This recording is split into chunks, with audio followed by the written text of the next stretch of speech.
Welcome to Tales from the Bridge. We have Seanan McGuire on the show today, and I have to say this must be one of the most unexpectedly entertaining conversations we've had with anyone on the show. She's just a riot. And we've also got Miranda joining us to talk with Seanan. We really hope you enjoy this one because we had a lot of fun. All right, let's make our way over to the bridge.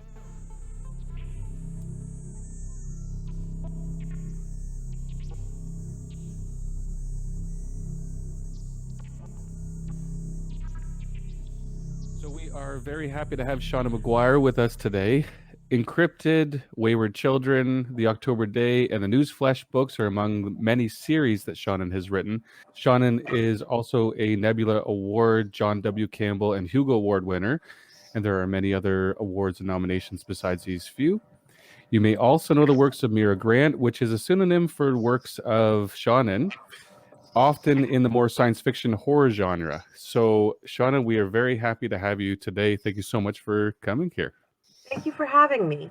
I want to start off with a really difficult question for you. I don't know if it's a question as much as I just want your opinion, but I've been exposed to the new My Little Pony movie twice in the last couple of days because I have toddlers. Is that something you watched? Were you excited for that? Or are you just like, no, I'm not being interested in My Little Pony? I cannot claim to not be fucking interested in My Little Pony, given that I own roughly 3,000 of them. There's an entire room in my house just dedicated to My Little Pony. They have been a constant part of my life since I was 4 years old, and I have never gotten over that first hit of vaguely narcotic 1980s plastic. It was either carcinogenic or addictive. I don't know what, but toys had a smell when you opened them, and it was this fresh plastic smell, and it rewired your fucking brain. I don't know. Generation 5, which has just kicked off, which is that new My Little Pony movie, I thought that they made some big but currently understandable mistakes.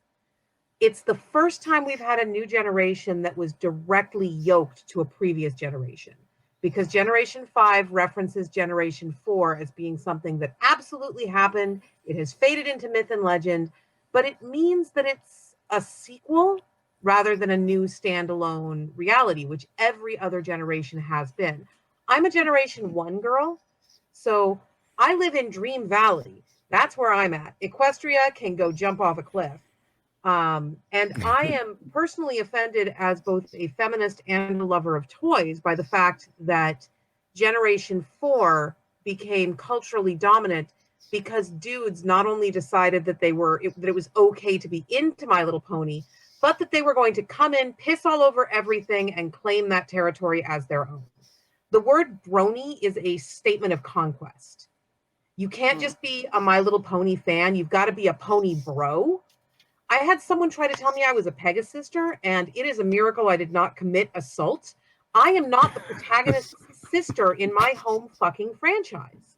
My Little Pony is the only media franchise that I have been a part of intellectually since before Doctor Who. You know, it got in as soon as the door was cracked open. I have always been able to be the protagonist in My Little Pony. I am not the protagonist's sister. So I think that Generation 5 has made some starting errors, but I can understand, even as I get mad about it, that Generation 4 has a huge cultural footprint.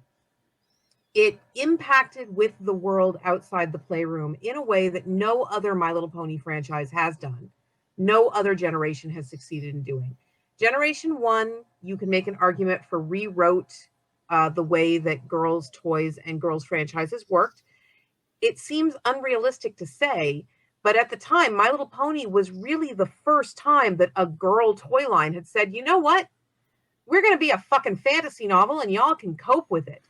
It predates everything else. It's before Rainbow Bright. It's before the Care Bears. It's even before Rose Petal Place and herself, the elf. My Little Pony changed the field, but it got stuck in that little girl space. It was not allowed out. Generation 2, I would like to get some of the toy designers from Generation 2 drunk, because I am 90% sure that it was an intentional attempt to kill the brand. Generation 3 kind of came and went, and the pony collectors noticed, but it never got a lot of traction. And then G4 actually went global in a way that My Little Pony has never done before. So When was Generation that in the 5, 2000s then? When's Generation. generation 2 and 3? The Okay, 90s? so Generation 1 ran for approximately 12 years, starting in 1983, 2 or 3. And we had 12 years of Generation 1. Then the toy line ended because all the kids had outgrown it. And that is the natural cycle of toy lines. If you are into something at age 6, you will probably stay into it until roughly age 10, at which point all of your toys get handed down to the next kid in line, to the 7 or 8-year-old who thinks they're cool because they belonged to Big Brother. They were great, but you are never going back because now those are baby toys. And that's why you see this cycle of toys becoming softer, rounder, and more nursery school oriented as a line goes on. The redesigns are to appeal to the age group that has now become the target market. So Generation 2 was in the 90s, and Generation 2 kind of looked like Bugs. I don't fully understand any of the design choices made by Generation 2 My Little Pony, other than they were all made by previous Kenner toy designers who had wound up working for Hasbro after Hasbro ate their home company. They had previously been Star Wars designers, and suddenly they're doing My Little Pony. I really feel like My Little Pony Generation 2 was purely resentment-based. And then Generation 3 was in the early 2000s, and they were a return kind of to that Generation 1 form. You didn't know what you were doing when you decided to open with a My Little Pony question, did you? Kind of a return to form. They've got a bigger, chunkier body. They also tend to have magnets in one of the front hooves, and you can hang them off your refrigerator or stick them to the side of your computer and give your IT guy a small heart attack. Generation 3 was eventually followed by 3.5, which was that infantilization that I referred to before. So they were basically all soft toys, huge bodies, very kawaii. And then we moved into Generation 4, which was Friendship is Magic. And that was Lauren Faust's baby, but it was done using design elements and character concepts originally created by Bonnie Zachary, the woman who originated My Little Pony, and does not get nearly enough credit outside of the pony community for her contributions to not only our childhoods, but multiple generations of childhoods in between. Generation 5, which is the single most corporate and intentionally designed My Little Pony generation ever, because it's been made by people who are going, we remember that Generation 4 was money. Can we have money again? Let's try to do all the things that made Generation 4 work. And my favorite thing about Generation 5 is honestly watching the bronies cry. Like, I have just been watching, oh my God, it's not My Little Pony. Oh my God, they killed My Little Pony. This is so wrong. It's so ugly. It's so wrong. I'm like, fuck you. I have 3,000 Generation 1 ponies who would like you to fuck right off into the sun for having this response. You say this like My Little Pony is not Doctor Who, like My Little Pony does not regenerate periodically.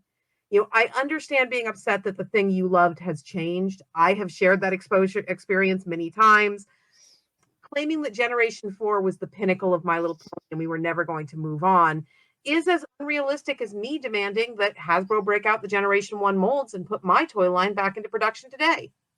So yeah, that's an awesome sketch. And we have though in our house, so like I have a 11-year-old, a 12-year-old, and and she grew up on this latest generation of My Little Pony, and so our family game, Monopoly game, is the My Little Pony, the latest generation, like Equestria generation. And now you have me re-examining the whole thing. And I mean, especially if you're talking about a 12-year-old, I am 100% in favor of Generation 4 being their generation. My grumpiness is not the 12-year-old that is sad. My grumpiness is the people my age who were yelling about how this was going to destroy My Little Pony because it's not real My Little Pony.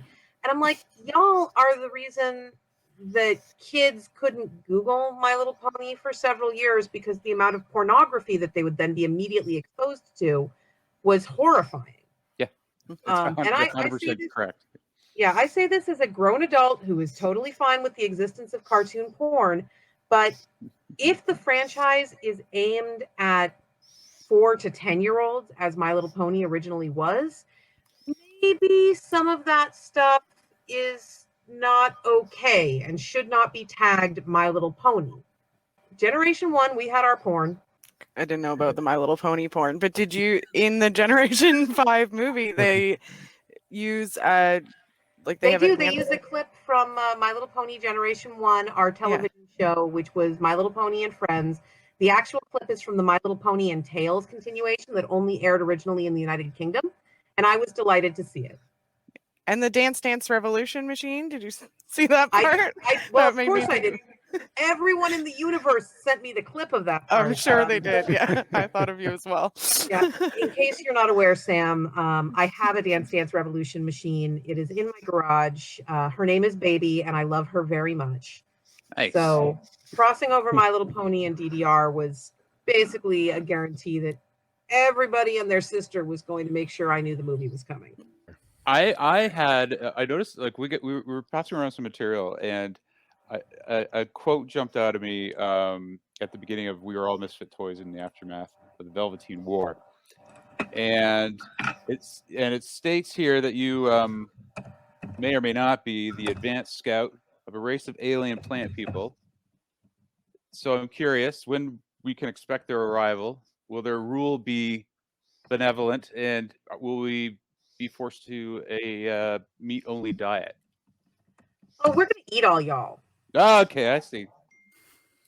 So the plant armada thing, we don't know, honestly. I understand how it sounds, but when I was 3, so slightly before My Little Pony, but young enough that you would not expect an ongoing science fictional delusion. When I was 3, I'd been playing in the woods behind my grandparents' house. And I came out of the woods at dinner time, kind of muddy and scratched up, as was frequent for a 3-year-old allowed to wander the woods alone, which was very irresponsible, come to think of it. But I came out of the woods and informed my mother very gravely that the aliens had taken her real baby, but it was okay because I was here now. And since that point, since I was 3, I have been very firm on the point that I am the advanced vanguard of an invading species of alien plant people that is coming to destroy your puny planet. There was a period when I really had no friends in school because that was how I would introduce myself, especially to people's parents. And my theory is either A, I hit my head in the woods, had a really vivid hallucination because I was a 3-year-old, interpreted it the only way I could, or B, the aliens actually did come and eat a small child, and I am what they left behind. I don't know. It has been part of how I interact with reality for so long at this point that I cannot tell you, is it a delusion? Is it a joke? What is it? We have no idea. But my theory is if the Armada is actually coming, they embed their scouts far ahead of their actual arrival so that we can acquire cultural literacy. And that way, when we get here and start to eat all y'all fuckers, any of you who try to throw up guerrilla warfare tactics or form a third column, we will have people who can go, no, you can't eat the dog. If you eat the dog, she's going to set you on fire. Don't eat the dog. Leave the dog alone. Have you ever incorporated that into any of your writing, as an autobiographical kind of? So I have written quite a few stories about alien plants coming to eat everyone because it makes me happy. And I have a Mira Grant novel that we have not yet sold. I need to revise it, and that means finding time. Called Overgrowth. That is basically the manifesto of the Armada. It is from the point of someone who went into the woods when she was 3 and got eaten. But in her case, she can actually prove it. So that is the only degree to which it is autobiographical, is somebody saying, oh, I got eaten. And then the aliens show up and it's all plants. And it's kind of War of the Worlds meets The Lonesome Death of Jordy Verrill. Gets really philosophical about the nature of humanity. And also a lot of people get eaten. Cool. I feel that's always the end result, right? So you end up on someone's dinner table. Yep. That's where things happen. With your other Mira Grant book, like the Parasitology trilogy, I read somewhere that the research, like the tapeworm research, was empirical. So did you get a tapeworm by accident, or did you choose to do that, to research, just to make the Symbicorp stuff real? I got a tapeworm very intentionally. His name was Timmy. I swallowed him in egg form. I swallowed him in caplet form. So I probably swallowed about 800 tapeworm eggs. But Timmy was the one who won the day, and he was with me for slightly longer than planned because my original course of antiparasitics did not succeed. So I had to do a second course, and that was a lot of fun. And it meant that for a while I could refer to myself in the royal we without having to be royalty. Just, we are hungry. We would like to do this. Not to get political, but part of why I've been a little baffled by the sudden embrace of ivermectin as somehow being an antiviral, which that's just not how viruses work, people, is because I was on ivermectin to clear out Timmy. It is not a fun drug. This is not an exciting recreational thing. I guess that if you feel terrible because you're taking ivermectin, you might not notice that you feel terrible because you got COVID, but it was not fun. Out of all the many drugs I have taken, that is at the bottom of the list of shit I'd do again. And I don't do recreational drugs. Everything I'm talking about is illegal. Like, I enjoyed the prednisone more than I enjoyed the ivermectin, and prednisone turns me into a raging bitch. I believe you should do your research to whatever degree you possibly can without endangering your own life. Timmy was not a pork tapeworm, which is the most common kind found in humans. He was a goat tapeworm, which meant that the chances of him migrating to my brain were much lower. There are types of tapeworm that I would not voluntarily ingest, including the coyote tapeworm, which preferentially eats the human eye. So Timmy was fine. I was under medical supervision the whole time. Were you writing parasitology, like Parasite, at the time that you had Timmy? I was living with you. I was. Did it make writing it more terrifying? Because the not to get spoilery for people that haven't read Parasite, but they're not good to have in you. Well, in the world. Yeah, whether they're good or bad is kind of up for interpretation. But the parasites in the parasitology trilogy are genetically modified. They contain human DNA, and they contain splices from multiple other species that would make it easier for them to do some stuff that you really don't want a parasite inside your body to be doing. Timmy was just a bog standard, completely unmodified tapeworm. Honestly, I was more concerned that, I would fail to wash my hands properly and give someone a tapeworm than anything else. I got real good at washing my hands while I had Timmy. It was like having a crash course repeat of kindergarten. And you were pro going into COVID. You already seem like a pro going into COVID, though. You've got the, you've got feed that I'm reading right now. I mean, it's not necessarily the exact same thing, but it's a virus, and it turns people into zombies. I kind of think a lot of people were hoping that the COVID was going to turn people into viruses in a way, or into zombies or something. I kind of was. Or at least the vaccine. Like, I got the double dose. I'm waiting to turn into a fucking zombie because, like, I got the triple dose. I want to know when the mutation comes. Like, I have been promised tentacles and melting flesh and all of this shit, and all I got was a sore arm and increased immunity. What the shit? Yeah, really disappointing. Yeah, no super hearing, no telepathic anything, nothing. It's coming. They're saying it's a couple years, right? Like it's all the side effects are going to appear in a couple years. So you write about that a lot. There's literally never been a vaccine that worked that way, ever. Yeah, exactly.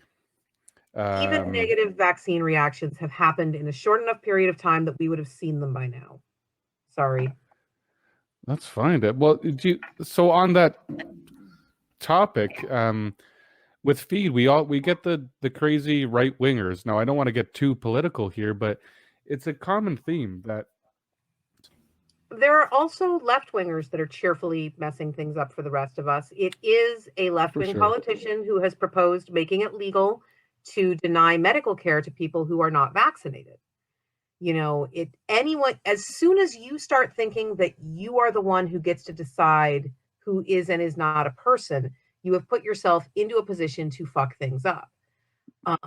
I think a lot of what we've seen in the COVID outbreak, that is stuff that I predicted to one degree or another because it was predictable, is the use of weaponized false news. And that is because everybody likes to have the inside scoop. Everybody likes to say absolutely with certainty that they know what's really going on. And mistrust of government in North America is very deeply rooted, especially in parts of the United States. But I know it is also going on in Canada. And there are good reasons for even the left-wing people to mistrust their government in certain places. We're not that far out from involuntary medical experimentation on citizens. This is stuff that has happened. I tried to be as even-handed as I could with the Newsflash books, which is why our presidential candidate in feed is a Republican. He's just a Republican, more like the ones that I remember knowing before things got so incredibly weaponized. It's really about the false news to me, and this particular pandemic has happened during a beautiful, perfect storm of tribalization and people being told, only I will tell you the truth, with a Calvinistic view of health. We've got the most amazingly Calvinistic view of health, and that's just not how health works. But right now, there are people who truly, genuinely believe, even if they would not say it out loud because it would feel inappropriate, that if you get sick, it's because you did something to deserve it. You must have been immoral. You must have sinned. You must have mistreated your body in some way. You must have had personal failing that lets you get sick. And that's a very comforting way to look at the world, because if only being personally imperfect lets you catch COVID or lets you catch the zombie virus or lets you catch face melter or whatever, all I have to do is be flawless. And as long as I can do that, I'll be fine. And everyone wants to think that they personally can be flawless. Yeah, it really is. You're right. It is a perfect storm in terms of weaponized news, fake news. This is something we see a great deal even here, and the accusations of fake news is just generally like news you don't like suddenly, and has to be fake. And yeah, this idea that if I'm virtuous, I'll somehow, I'll be okay, and it's the sinners who are going to get sick and die. That feels a little more American to me, but there's a puritanism to it. We saw it come out of England too. It's everywhere. Mm-hmm. Yeah. No, we've got anti-vaxxers protesting at hospitals. Like we've got our crazy too. I do feel like it's people who want an easy explanation. The idea that something big is happening is more than they can take, and so there has to be another explanation. There has to be a conspiracy. There has to be all these things, because they just can't get their heads around it, right? And so things can't just happen. Mm-hmm. And unfortunately, and I say this as someone who loves to write medical fiction, okay, living through the world's most boring ongoing pandemic has been hell, because I love pandemics. They're a special interest of mine. I get excited by so I'm sitting here being like, things that I said would happen are happening. I'm a genius. Oh God, I'm a genius. I'm miserable because it's awful. And if I get excited about it, I'm a monster. But if I don't get excited about it, I am literally stabbing myself in the brain all the time. This new variant has a proposed R0 of 15. That is a number that was previously only theoretical. I am incredibly distressed and incredibly excited at the same time. It's like doing acid and vodka at the same time. Your brain doesn't know which direction to go in. Everything is terrible. But people who write about diseases and outbreaks and pandemics, there is a tendency, because we're trying to tell a story, a fiction story, where even killing everyone is not a crime because it is a fiction story. There's a tendency to go looking for dramatic importance and for things that will have impact, and go, ooh, what if I lock Miranda in the quarantine zone and now Tristan has to try to get her out, because otherwise they're going to be separated and he's going to be left alone with two small children, and won't that be beautifully dramatic and exciting? Oh my God, such valor, such drama. No. If you are in the quarantine zone, You stay in the quarantine zone. We respect quarantines. There is nothing heroic about violating the quarantine line. But we have given people for literal generations that as a shape of story. We have given them that as when there is a horrifying outbreak, you go into the quarantine zone and you get your loved ones out, or you don't really love them. If there is a horrifying outbreak and you have been a virtuous person, go ahead and get out of that quarantine zone. It's okay. You don't have the flesh-melting super rabies yet. Yes, you do. And so many people are going to die. So I think that we have been, as the community, deeply irresponsible. Every story where breaking quarantine has been valorized is another nail in a hell of a lot of actual real-world coffins. It's kind of the Jaws effect in a terrible way. And will you write for a number, like you do a couple different genres, and maybe for those of our audience listening, maybe you could walk us through the different genres that you write for and the pseudonym names that they can find you under. So I primarily write urban fantasy and modern fantasy as Seanan McGuire. And my flagship series in that area are the October Day books and Encrypted books, both of which are from DAW, and then the Wayward Children over at Tor.com Publishing. And I have a variety of other standalones and duologies. And then I do biomedical science fiction thrillers under the name Mira Grant. And Mira has one completed trilogy, Parasitology. That's pretty much a closed world at this point, because I don't really have anything else currently to say there. I would like to have more to say. I haven't found it. We have the Newsflesh series, which is 5 books so far and may eventually continue. I don't know. And then we have my scientifically accurate mermaids, which is Rolling in the Deep and Into the Drowning Deep. And they are a delight.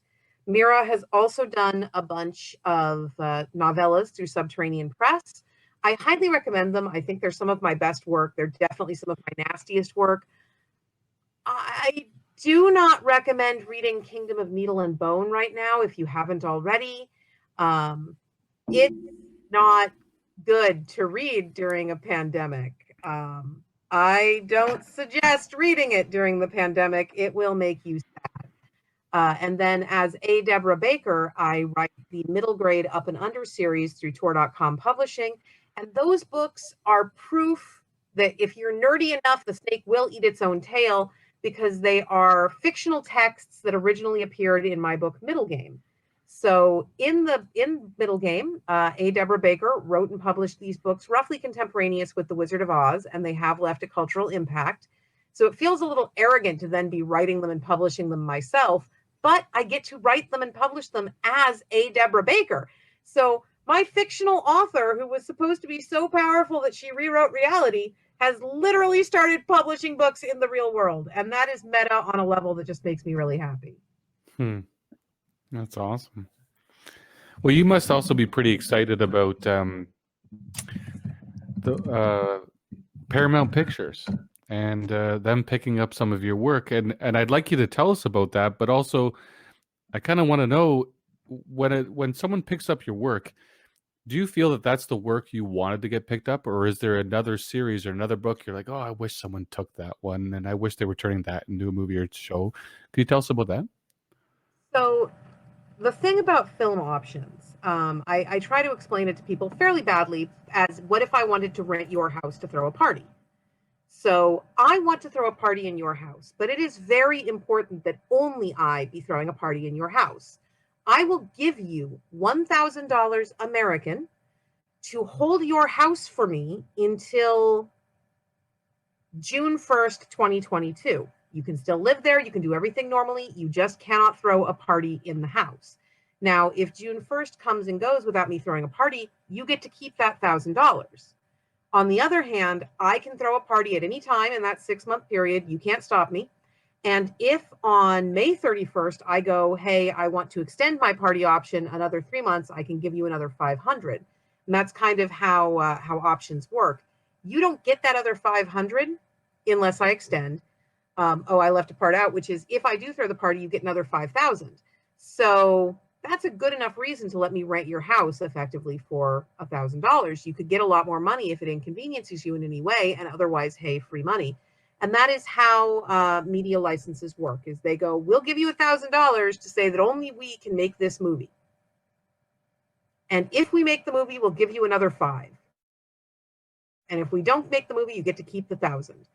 And 90% of the time, they don't make the movie. They just want to keep someone else from making the movie for a little while. So I have had various things come in and out of option since I started publishing. I don't care what they option. What I care about is that they option, because money changes, film changes everything. Television changes everything. Movies change everything. If you're an urban fantasy fan, if that's how you've encountered me, you've probably heard of Jim Butcher and the Dresden Files. Well, I sell better on a book-per-book basis than he did before his relatively shitty, canceled in a single series, short-lived Sci-Fi Channel show. Just having a television show that, by the numbers, almost no one watched, that didn't even make it a full season, changed the number of people who knew his name to such an extreme degree that every time he puts out a book now, he's number one on the New York Times list. Money changes everything. I grew up on welfare. I grew up cutting the mold off of bread and knowing how to tell by sniff exactly how close to going off it was. I am a phenomenally picky eater as an adult, in part because I can afford to be. And so the idea of the amount of money that you get from just one movie or television show actually being made, even if it's bad, is enthralling. I'm an American, y'all are up in Canada, but as an American, I pay $500 a month just to have medical insurance. All that allows me to do is talk to the doctor. If I get into a serious enough accident, it will take some of the cost off, but I have to do co-pays. I pay for my prescriptions. If anything does go seriously wrong, I'm going to have to pay for that. I have very high blood pressure. We're not sure why, says the girl who writes 7 books a year recreationally. But I have very high blood pressure. We were trying to figure out why just before COVID started. And one of the things that could be the source is it is possible that there can be a narrowing in the channel between your kidneys and the rest of your body. And when that happens, it drives your blood pressure up, and it's bad. And if that is what is going on, we need to know so that we can fix it, because if we don't fix it, you're going to die. So my doctor had me go and get my kidneys ultrasounded. I paid $800 for this privilege, and that is on top of the $500 a month that I already have to pay just to be able to get the medication that keeps me alive. So the idea of having the amount of money that you get from even that bad show, even that show that fails, I don't care what they option anything. Tell me that you're going to make the October Day books into a porno. I do not give two fucks. Just pay me. But of course, I'm an artist, so I live on moonbeams and joy. Have the October Day books ever been optioned? Yes, they are currently under option with Kung Fu Monkey Productions, which is John Rogers' production company. He is one of the forces behind The Librarians and Leverage. Margaret Dunlap is our head writer. She did the Lizzie Bennet Diaries, and I would very much like to see that show go forward. We've been in development for a long time, but we're still trying. That sounds like the perfect show, in my opinion. I know, right? Librarians. That was a fun show. I loved it, and I love October Day, the whole series. So and Jim Butcher, whatever that series was, you like that one too, right? There's not many urban fantasies that have been optioned for TV, so I go with what's out there. But there are books like October Day that I'd prefer to see on the screen. Strong female characters. Right. We've only had a couple of the female-led urban fantasies actually make it to screen. Kelly Armstrong's Women of the Other World did, although they did so in such a modified form that I bounced early. And then Tanya Huff's Blood Books did. Yeah. And Tanya is a Canadian author, and even though that series did not do awesomely, I am fairly sure it paid off the mortgage on her house. So, go Team Tanya. Mm-hmm. I think we're right in between Kelly and Tanya. Tanya's in Toronto, and Kelly's just about an hour west of here. Elmer, so yeah. She's an Elmer, Awesome. so we're right in between those two. So you could egg both their houses in one day. We could. Yeah. Bitten, the series Bitten was filmed like 20 minutes from where we are now. That's fantastic. I love them. They are both wonderful, wonderful humans and deserve all the success in the universe. Yeah, Kelly's really sweet. So I know that you don't give book spoilers, and this is kind of a selfish question for me, and I think this might come out after it, but can you give any Hugo dress spoilers? Okay, so I literally spent 20 minutes ranting about all 5 generations of My Little Pony. I don't think there's anything wrong with a selfish question. Every year's dress has a name. This year's dress name is Fuck You, I'm Persephone. Which is great. It was down to either Fuck You, I'm Persephone or Space Mimosa, but we're saving Space Mimosa for the next time I need to do the Hugos. And I am very put out at the people who decided that Worldcon should be in the middle of the winter and harvest holidays because I am not a tiny lady. I think this applies to tiny ladies too, but I don't know how much.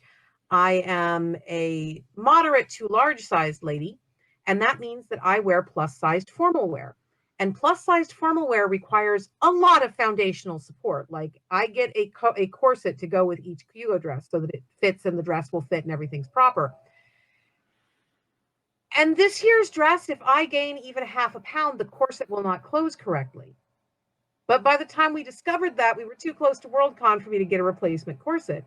So I am living on lettuce and hatred right now. I did American Thanksgiving on the lettuce and hatred diet. Is the dress worth it though? Oh, the dress is so worth it. Oh my God, it's so good. It's like 90 layers of tulle. I'm pretty sure this thing deserves its own area code. It is definitely going to take people out when I try to sit down. It's going to occupy the 2 seats to either side of me. I'm so excited. Amy Meberson made me a wrap, and then Alexia Portner made me a purse. So I will be fully accessorized. And my purse is large enough to hold all the cards that come out of a box of Magic the Gathering collector boosters. So Amy will be feeding me boosters throughout the Hugo ceremony to keep me from throwing up on anyone. So the Magic cards, I've seen you talk a little bit about it on Twitter, but opening the Magic cards helps with the blood pressure that you were talking about earlier. Yeah. Like, what's your favorite part of the Magic cards? We think that it's the dopamine hit of the blind box combined with knowing basically what I'm going to get. You know, I know what is in a set of Magic. It's 300 to 400 cards, but I have a general sense of the set by the time I'm opening packs. And so just opening a pack and getting excited about the good cards I got and look at the shiny artwork and look at the pretty, and now I get to keep the cards. I have a blind box problem. I have for a long time. I just love blind boxes. I love knowing that if I pay for something, I'm getting a thing I'll definitely like, because I wouldn't buy the blind box if not, and it will be worth the cost of the blind box. But what am I getting? I don't know. It's a mystery. It's so good. It's the adult equivalent of putting a quarter in those bouncy ball machines in the supermarket. You know you're getting a bouncy ball, but will it be the really pretty sparkly orange one? Or will it be the one that looks kind of like a root beer float dropped into puke? You don't know yet. And you do tabletop games, so do you incorporate, like, how does that, do you ever get ideas from tabletops that work in their way into books, or do they relate in any way? So the entirety of the Encrypted series is basically spun out of a 1950s set urban fantasy game that I was in that my friend Phil ran. That's called Martin's Passage. So if you ever encounter references to Martin's Passage, that was the game that Encrypted started out as. Now, all the characters were in the 1950s, so the only one who's really crossed over is Rose Marshall, who was mine. I haven't, stolen anything, but it kind of gave me the setting and the sense. And Martin's Passage got turned into Buckley, very much so. So things do get incorporated, things get picked up and lifted because you're playing with characters. I'm playing a lot of D&D right now. And my only regret about that is it is super fucking hard to just pick up a D&D character and take them to an urban fantasy series. They stick out like a sore thumb. Haven't figured out the mechanism yet, but I'll get there. Yeah, it's the armor. It's the armor that makes them stand out. It's the part where I mostly play tieflings, and those are a copyrighted character type that belongs to someone else. But they're My Little Pony people. They come in all different colors and they set shit on fire, and I love them. So you are, well, I guess I want to know, are you a Star Wars fan? Because you've written a tie-in to The Last Jedi and you've got a novella. Now, I haven't read this yet. It is coming. I'm going to be reading this soon. What am I in for? And yeah, are you a Star Wars fan? I am a bigger Doctor Who and Star Trek fan, but I don't think it's actually possible to exist as a nerd in our modern space and not either be somewhat of a Star Wars fan or have such a massive hate boner for Star Wars that the mention of the franchise causes you to start screaming incoherently. Yeah, I'm going through I gotta say, I'm going through a bit of a Star Wars rebellious stage right now. Like, I was a huge fan, grew up with it, and like that lately I did this with the Beatles many years ago too, where I was like, the Beatles fucking suck, because I was raised on that. And then I came around, I'm like, no, the Beatles, especially with this new thing, I'm like, oh, the Beatles are the best. What are we doing? So I hope I get back to Star Wars again, but yeah, good luck with it. I actually don't like the Beatles because when I was a kid, the Monkees had a TV show on Nickelodeon, which was, I don't know if you had Nickelodeon in Canada. oh, but, well, we got the Monkees show. Oh yeah, we used to watch. Okay, that so too. Nickelodeon was basically the Disney Junior of my generation. Like, it was just a channel that was all for kids, and it was amazing. It was the best thing ever. And they aired the Monkees show, and so I saw the Monkees before I encountered the Beatles. And somebody went, oh, you like the Monkees? I got to play the Beatles for you. And of course, they didn't play the most kid-friendly Beatles songs. They didn't start out with like Yellow Submarine or something. They went straight for the deep-cut Beatles bullshit. And I'm like, this sounds like a cheap Monkees knockoff band. Well, they are, you know. They were so offended by that assertion that they did not correct me. So for literally years, I thought that the Beatles were a cheap Monkees knockoff band. I now know intellectually that this is not correct, but and on that level where you connect to things, no, the Monkees are the superior musical group. I am delighted to give you an opportunity to receive more hate mail about this episode than the ranting about quarantine or the My Little Pony shouting. That is always my goal, is to give people a new reason to be mad at people who aren't me. That's okay. You're a musician as well. You were doing folk music, but it's been a while since you've released an album. Is that something that you're still doing? I am currently recording an album, though currently recording in a time of COVID is a very euphemistic way of putting things. It's called Saint of Thorns. Unfortunately, my recording engineer, Christoph Clover, is down in the San Francisco Bay Area, and I am not willing to fly for non-essential reasons as long as there is an airborne pandemic and people think that wearing a piece of cloth over your mouth and nose to avoid breathing horrifying pathogens in my direction is somehow a political act rather than just an act of common human decency. So I haven't been able to have a recording session in a while. We did just order a reprint of Wicked Girls, which is one of my existing studio albums. So I should have those soon, and we'll be supplying them to Filk dealers after the Christmas holidays. Filk dealers. I like the sound of that. Yeah, Filk is the folk music of science fiction and fantasy. And we have people who are dedicated Filk dealers. They just sell Filk albums. I don't mean to backtrack, but can you circle back to Star Wars and just tell us about that novella and that and Star Wars and how much you hate it? I did not say I hated Star Wars. I said I know. I did that for you. Sorry. So basically, I got asked if I wanted to do something for Lucasfilm, and I said sure, because I will agree to write for basically any intellectual property that I don't actively despise. And at the time was trying very assiduously to convince Marvel that they should hire me to write for the X-Men, and figured that working for Lucasfilm would show Marvel that I could be trusted with a non-public IP. And so they gave us some breakdowns on The Last Jedi. They gave us some concept art. They made us sign NDAs that would have made it worth my kidneys to leak that art to anyone. And I did not, because I respect a good NDA. And I wrote from there, worked from there. And I got to work on a book with Ray Carson and Saladin Ahmed, who are some good friends of mine. And that was very pleasant. All right. So we've got an extra host here. Yep. For those who don't see video, Miranda has just popped back in with a very small human. Hello, very small human. Oh, now Miranda's camera has gone dead. Very small human, if you can hear me, you don't have kneecaps yet. Congratulations on that. You are a lot of fun to talk to, Sean, and I just want to say you're just I mean, you are asking leading questions. Like, want to talk about My Little Pony? Hey, you know what's fun is respecting quarantine. You know, it's kind of pre-primed party game fun questions version of things. Well, something we want to do in the months and year or so to come is we want to see what authors get along and want to hang out on an episode as well, and chat and maybe even do trivia together or just do something. We just want to. I think a lot of people are interested in finding out about you guys and just hanging out with you. So maybe that's something you might want to do. So if you put me and Cory Doctorow in a room, what you're going to get is a dissertation on the history of Disney theme parks. Okay. Because we both know far too much about Disney. So unless you want that, if you do want that, we have a lot of fun. Yeah. Cool. I think it's great to listen to people talk about and get excited about something, like anything, when you can hear that they're super excited about something, even if it's not necessarily your special interest. It's still great to listen to people talk about it. Seanan, you were awesome. You were just a blast.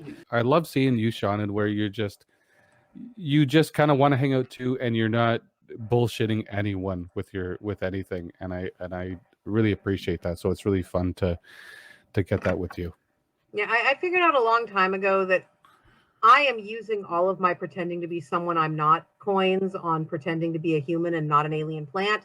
So I will just give up and talk about My Little Ponies and dice and cats and magic cards constantly. Thank you. It was so wonderful to talk to you. Yeah, and thank you for writing so many worlds that I can escape to and enjoy. And it must be really exciting to live inside your brain with all that going on. It is difficult to sleep sometimes, but we get a lot of stuff done around here, so it works out. Thank you for reading. I do appreciate it. And thank you for having me tonight.